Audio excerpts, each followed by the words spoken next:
Good morning and welcome to the Aaron Russos podcast, wherever you are, maybe listening from all around this beautiful earth. I'm recording today from the Mildura Library in Sunraysia, somewhere that I grew up a long time ago. Family was into farming. Started off in Sultana and then diversified in a bit of fruit and veg. So it's a beautiful region. It's all happening at this time of year, January. All the grapes, all the vines are full. Let's put it that way. So everyone's out picking, and it's a beautiful time to be in this Sunraysia. So today, just wanted to talk to you. The title of the pod will be "Everyone Gets a Spiritual Awakening." No one is exempt. So the reason why we have karma and we live in a world of duality where we have yin and yang and right and wrong and dark and light is so that we can find things. If we didn't have the duality, it would just be singular and we just know. Whereas with duality, you get two different options, and they're not right or wrong. They're just two different ways that go to different places. So it's important to know that if you want to reject every ounce of spirituality or every ounce of niceness and love and compassion and all these benevolent, beautiful energies, then you are still loved equally by the Creator. It's totally a choice thing because we live on the only planet of free choice in our galaxy. And so therefore, it's up to you. And there's no judgment. So that's fine. You can do what you want, but in that same sentence, then you are respectfully asked that you allow others to do whatever they want. That's the way it works. It's quite fair. So therefore, just say you didn't want to be part of it, the laws of the galaxy, universe, the system that we within that you probably don't know a lot about because you need to be cycling to a higher consciousness to get a good, or be an old soul to have a good understanding of this. So you don't know that all these challenges, that speed humps in your life, challenges, loud awakenings, really bad things that can hurt you, even cause traumas, are all designed to wake you up. Everybody. No one is exempt from being woken up. We're born into a system that that we know about things like reincarnation. It's not documented anywhere. Every clergyman on the earth talks about it, but they can't explain it in any detail where it makes sense to us. So over 85% of the world, if you asked 8 billion people, do you believe in reincarnation? They say yes. But there's nothing that's ever been provided to give proof to that. So that means that there's something going on, and that something that's going on is coming from within us. And basically, we are going to get these wake-up calls. These things are going to keep happening to try and make us look in certain places. That soul stuff I was telling you about, and I said it's really, really complicated, and it's only complicated because it's multidimensional and it's spiritual, and it's everything that on earth that we don't practice. We are the body, mind, and soul. But here on earth, we're very heavily just into two parts of the three, or one part of the three. And so therefore, we're not really expressing ourselves fully. These awakenings come, and you might choose to ignore it. we just don't know how humanly conditioned each one of us are to be able to handle the awakening. So I guess for me, my first awakening was having a trauma that was causing a physical condition that no doctor, specialist, or hundreds of thousands of dollars in the world could fix. And then I went to a kinesiologist who asked my innate when the trauma was, which was a very young, early age, before I was old enough to sort of process this sort of stuff. My little primitive brain couldn't handle it. So therefore it flicked on a switch in my head and caused this physical condition that I had for 20 years. 20 years. Very serious medical condition, and then it was gone within half an hour of a meeting with a kinesiologist. That was a long time ago. Did that wake me up? Did I go, oh my God, how many people are out there that have got this problem, that are seeing doctors and getting nowhere? And no, it didn't wake me up. Such a profound, huge awakening, something that would normally profoundly change someone's world. And I just went on as normal. And so then there was challenges. It wasn't easy. I haven't had the easiest life in respect. And a lot of it's self-inflicted, and a lot of it's because I had other traumas, other insecurities, other fears, other wounds, other childhood wounds that were affecting my life. And basically, every time that I was presented with something that was, I found a similarity in some of my wounds or some of my traumas. So say, for instance, I was in a very narcissistic, controlling relationship with someone or a family member, and then I'd go to work and someone at work would try and be a little bit controlling or bossy or thing, and I'd get triggered and I'd run.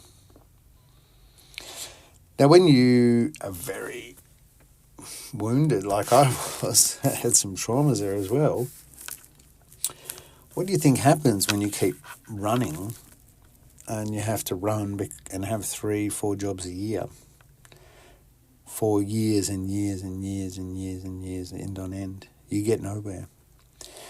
My conditioning, my wounds, were all masking a deeper seated problem, and it wasn't until I addressed this deeper seated problem and learned how to transmute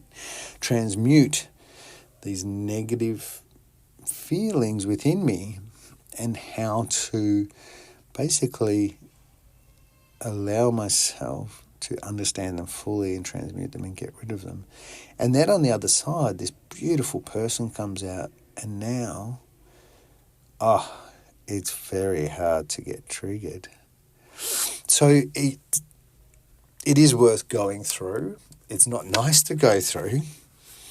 Most people, when they're talking about this, don't even realise it. You know, unless you are trained to see this, you would just think that's life. Life is just negative, dense, traumatic, fearful, expect the worst, doom and gloom. That's how I grew up. I grew up thinking money is the root of all evil. Money doesn't grow on trees. I grew up being restricted.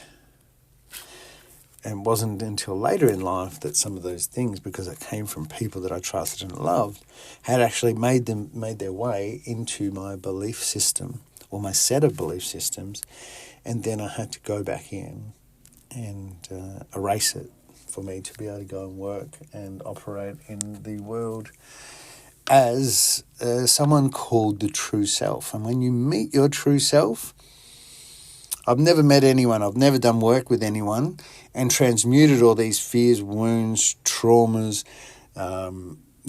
and come out on the other side, and then they've gone, oh, wow, that's my true self, I don't like them. every single one of them has fallen in love and gone, oh my God, this person is amazing. Who is it? And how can you not love your true self? Yeah. You imagine you without any of the traumas, any of the conditioning, anything that you've been grown with. What's left is just that just you, and everyone loves that person. It's almost impossible not to. Then you're more content, you're more balanced, you make better decisions, your life starts going in the right direction. But you can't do it unless you recognize that you need to do it first. So therefore, it's true that everyone individually is here going on a spiritual journey, because we all have a soul. So therefore, we're here. Yeah, we've got our biological, our linear timeline or whatever, but we've also got our spiritual one. Right? We've ignored it for a long time, and that's caused a lot of problems, and it's impacted and it's compacted a lot more negativity onto us. And now we're at breaking point. There's a shift. We know that there is better for us out there. We know that this can't be it. There must be better for humanity, because from what I can see, there is better, and from what I can see, you'll all love it. But you've got to go through that slow, uncomfortable change to get there. So not impossible, just got to get there. So basically, no one exempt from this. So, from someone in my position, they can sort of see all this and gone through it, been there, done that, I guess. What I do now is I try and invest in myself every week. And because by doing that and by I guess, addressing that I do have a soul and that I'm not just a product of my environment and the conditioning from the world, by acknowledging that, what I'm doing is then I'm going internally and I'm starting to get some answers for myself. I'm starting to grow. And I guess ultimately this is leading to me then being able to have aha moments, or have spiritual learnings or development, or have beautiful magical synchronicities, downloads and systems. Like I'm connecting to source. I'm a little bit more connected into the mainframe than the people that are more conditioned and they're further away from the mainframe. And I'm talking about the mainframe, I'm talking about the source energy, but it's also talking about all of us. If I say I have a piece of the creator in the spark, in that flame in myself, then all of you do, and we're all connected in that way. There is a system that we're part of. So I have learned to come out on the other side, and now I just invest in myself, and life is very softer. Lessons are softer. There's no loud, impactful, intense lessons and things being forced upon me, because I've addressed and got back to who I am. So everyone gets a spiritual awakening. No one is exempt. So the longer you fight it, the harder it's going to be. The longer you fight it, the less you acknowledge it, the louder the lessons get, the more they get, and it can almost get to a point where they cause traumas within you. And then to go that far deep into yourself to be able to work your way out of a trauma is another level again. Not saying you can't be done. It creates the most courageous people that more courage than what anyone on earth. You imagine, seeing some of this stuff. It's quite empowering. Once you test it, once you see it, once you can start using it, it's just, there is going to be a little bit of a period where you feel a little bit uncomfortable and a bit out of things. So this spiritual awakening, if you want to ignorant, totally your choice. Things are going to get louder. You're stuck with a lot. You work with it. You go through it. You come out on the other side and you're balanced and you've got all control is yours. You control your health. You control all the aspects of your life. You make very good decisions. You have access to great intuitive downloads. Everything happens better and more efficiently, and then you're going to have a better life. Yeah, my life growing up wasn't great. Yeah, there's a lot of lessons, a lot of learning, and yeah, we had to go through it. Great where we are now, but younger people are cycling to different numbers. I'm a numerologist, obviously. There's less karma for them coming in. There's less lessons. It's a lot softer. So therefore, that development needs to be about dropping the structure and getting back to who we are. The young people help us to change the paradigms, to change the templates, to crack the generational curses. That's why each family does have a black sheep that goes off and does their own thing, and they go, oh, that family used to think this, and now they are a little bit more understanding. Yeah. If that person didn't go and do their own thing, then we wouldn't need to be understanding. So we'd be the same. But because we all shift and change and things are moving, we're all growing. So that's all I wanted to say about today, is that we all get a spiritual awakening. No one's exempt, and we're better off going with it than fighting it, because it could definitely take you down a track that is the long way around, I guess, if you want to put it like that. Aaron Russo's podcast. Thank you for listening. Have an awesome day wherever you are. Bye.